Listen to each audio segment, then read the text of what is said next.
Hi everybody, Scott Frankowski here, Head West Photos.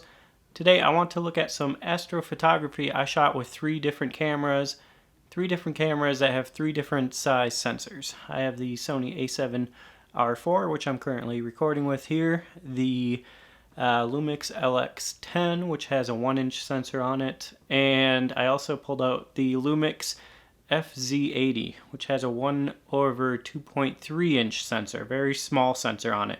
So I took a very similar shot here in El Paso, Texas, in the city. So there's some light pollution and everything, but the moon wasn't out. There's some stars in the sky. Took some pictures of the Orion constellation and just wanted to look at how the different sensors captured the scene. So let's take a look at the photos in Lightroom here. We'll start out with the smallest sensor size here. This is the FZ80, and I almost feel like I didn't give this a fair shake. I feel like I could have set this shot up a bit better. So with the FZ80, it has what's called the artistic night scene in it, and it's a bit limiting. It lets you keep the shutter open for 1 minute, but you can't adjust the ISO at all. You can zoom in, everything like that, but you just don't have any control over the ISO. So it keeps the ISO at the base ISO, which is ISO 80, which is fine. You get the cleanest image possible with that low ISO, but you have to keep the shutter open for so long. So what I could have done though on this image, you see I have my aperture at f5.6. That might have been, I'm trying to think of what the equivalent focal length is here. If I multiply this by about 5, this is probably about 20 millimeters. So I probably could have actually brought, it does have a variable aperture, but this was probably at its widest at about 20 millimeters. So I could have brought this aperture down to 2.8 on this camera, which would have allowed me to get the same exposure as this and cut the shutter, the time that the shutter was open, in half to avoid getting star trails here. I think that would have made this image a whole lot better. But I mean, overall, it doesn't look terrible by any means, I don't think. Zooming in first to the mountains, I mean, you see it's a small sensor, so it just doesn't have the low light capability. Zoomed out, I think the mountains look fine. You can see the detail. Zoomed in, the camera and the lens and the sensor just isn't really able to resolve that, so you get some blur and just a lot of noise in there. Looking at the stars, I think zoomed out, the image doesn't look terrible. But you zoom in and you see where the 60-second shutter speed is trailing the stars. So prefer that not to happen here. If I look in my PhotoPills app here, I can input the FZ80. I can input in 20 millimeters at 35 millimeter equivalent. And if I had that wide open at f2.8, I could keep the shutter open. I always use this MPF rule here. I could keep the shutter open for 18.4 seconds approximately. And then I wouldn't get any star trails. So that's what I should do when I have the ability to take this shot again with the FZ80. Overall, it's acceptable, especially if it's just going on a Instagram or web post or something. But as soon as you start zooming into 100%, that's where you see some loss of detail there. Now moving up to a 1-inch sensor. This next one is shot on the Lumix LX10. This was shot wide open at 1.4. So check out my other video on the LX10. I love this camera. I love it. The lens is great, and you can just open that lens way up. So this was a 10-second exposure at f1.4 at its widest, which is 24 millimeters here. So first zooming into the mountains, you can see the improvement here using a 1-inch sensor. So you see it, just a whole lot of detail there.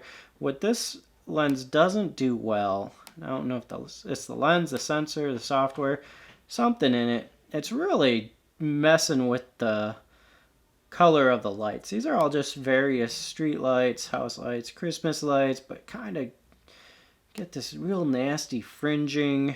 A lot of purple in here.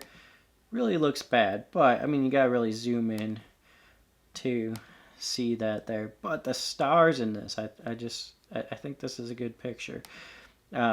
See, brightest star in the sky here, Cirrus, I think it's called. And then go up to the Orion constellation, and the stars look wonderful. You can see the Orion Nebula there. You can see Betelgeuse up top. A lot of real good detail. So you can see, again, the jump up from using the 1/2.3 inch sensor to the 1-inch sensor. Night and day difference here. A lot of difference. Now let's look at, see how much difference there is using a full frame sensor on the Sony A7R IV. I have a very similar composition here with this picture. This was shot at 27 millimeters. I tried to hit it at 24, but apparently it was at 27. This was on my Tamron 28 to 75 2.8 lens. I shot it wide open at 2.8. Also did 10-second exposure here, but I did bump up the ISO to 640. So base ISO is 100. On the LX10, the base ISO is 125. So I kept it at the base ISO on the LX10. For the A7R IV, base ISO is 100, but I just wanted to get the same exposure, similar exposure. So I bumped the ISO up here to 640. In the 2.8, that is that's 2 stops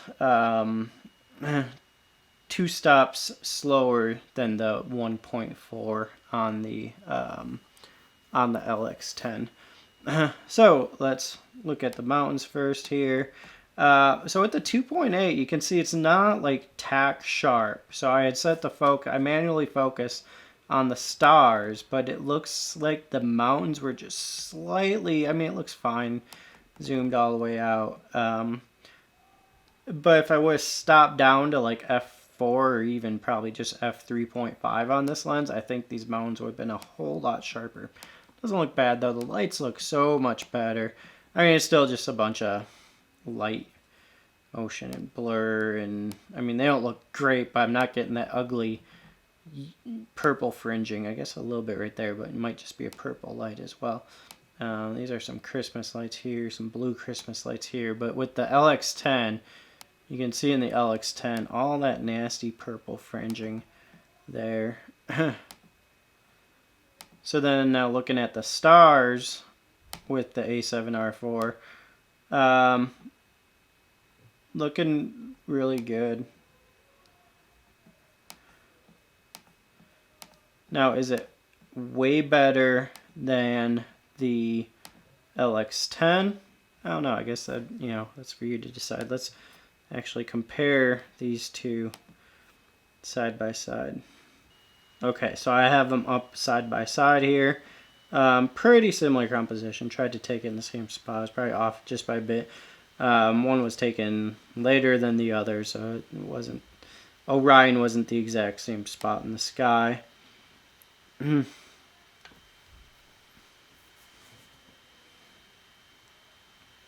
Now zooming in here, the LX10 looks sharper, and I think it's because with using the full frame sensor, I'd focused on the stars, so this is a lot closer, so this is actually not in focus. Now I'd actually have to stop down to keep a lot of stuff in focus here. So the LX10 definitely looks sharper throughout here, and this is so much more magnified because of the sensor size difference. 61 megapixel sensor versus a 20 or so megapixel sensor.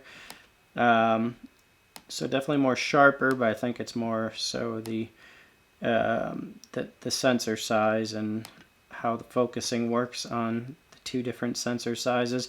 The 1.4 here is equivalent, has a 35 millimeter equivalent to f4. So it's just going to keep a whole lot more in focus. And then looking at, try to get this both the same stars in the same frame here. Yeah, I might process this, the A7R IV, a bit more too. Maybe even could have gotten the focus a little tighter on the A7R IV. Or maybe there's just a little bit of a, left the shutter open. Like, I'm just looking at these stars here. They don't look pin sharp. I mean, that's zooming in. Now I'm at 200%, so I don't need to look that closely. I'm not printing this on a building or anything. So looking at the Orion Nebula, they're both looking good.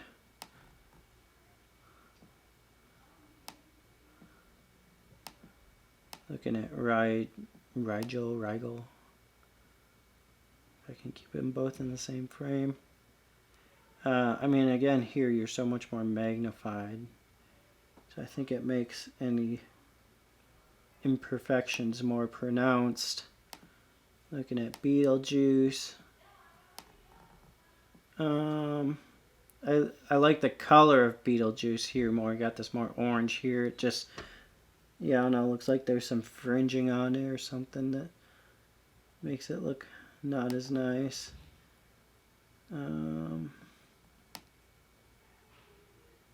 Get a whole lot more detail here with the A7R IV, as you would expect with a full frame 61 megapixel sensor. But yeah, so that's a comparison of same shot with different sensor sizes. What I take away from this is that you can absolutely use a smaller sensor for some astrophotography. This 1-inch sensor doesn't look bad at all. In another test, I want to take it way out into the desert or out in the country somewhere and get a Milky Way shot. Probably have to wait some time for that, when the center of the Milky Way is viewable here in the northern hemisphere. I don't think it is right now. I'll have to look at some night sky app for that. But yeah, I'd be interested to see if I can really pick out some detail with that 1-inch sensor in a really, really dark situation. I think with the f1.4 lens, it's going to be pretty decent. So you can do a lot with a little sensor, it seems. And I think this test shows that the night skies look very similar. Obviously, you get a whole lot more magnification with the megapixels of the A7R IV. But that 1-inch sensor looks fine. Now, can you do astrophotography with the 1/2.3-inch sensor in the FZ80? I mean, you can. You saw the result here, and you can be the judge of that. You're just not going to get the results that you would if you step up the sensor size a little bit. All right, everybody. I hope you found this video informational. Please like and subscribe, and I'll talk to you later. Bye.